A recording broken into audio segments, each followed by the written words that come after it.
It's Sunday, the 17th of January 2016. This is a chart for Perseus Mining. Perseus's share price has been pretty lackluster, I guess, the last 3 to 6 months. You got this sort of declining wedge pattern here, and we look to be heading toward the lower trend line. Production numbers are coming out probably this week, and not expected to be that great. The company's flagged that with a downgrade in their half-year guidance.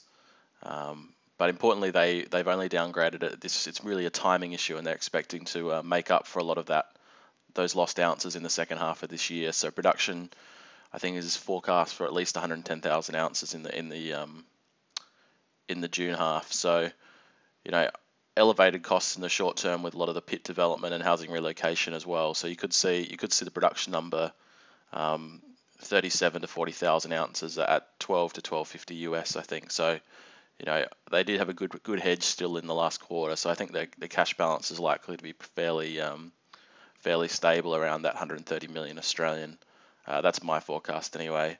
At 30 cent market cap, or that 32 cent market cap, is about 200 million Australian, or less, a little bit less, I think. So you're trading with 130 million in the bank and a development ready project in Sisingaway, which they still haven't provided the market. They haven't gone full ahead with full construction of that project yet. They're still waiting for some better financing terms and potentially, I don't know, an equity raising or some other avenue of getting it off the ground. But Perseus, I still think it's a pretty good stock at the moment. You've got limited downside and exposed to really tremendous upside with the gold price move.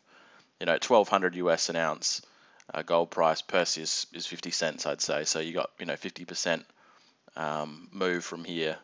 1,200 gold price is not out of the question in the next 3 months, I'd say. And I think the gold price looks poised for a bit of a move. So Perseus, if there's a break on if the quarterly it doesn't meet the market expectations and the breakdown from this range, I can't see there being a lot of downside. Maybe toward 25 to 28 cents, but that's fairly limited downside if you're willing to hold this stock for a while.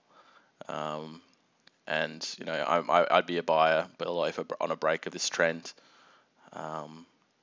and waiting for the gold price to move up higher.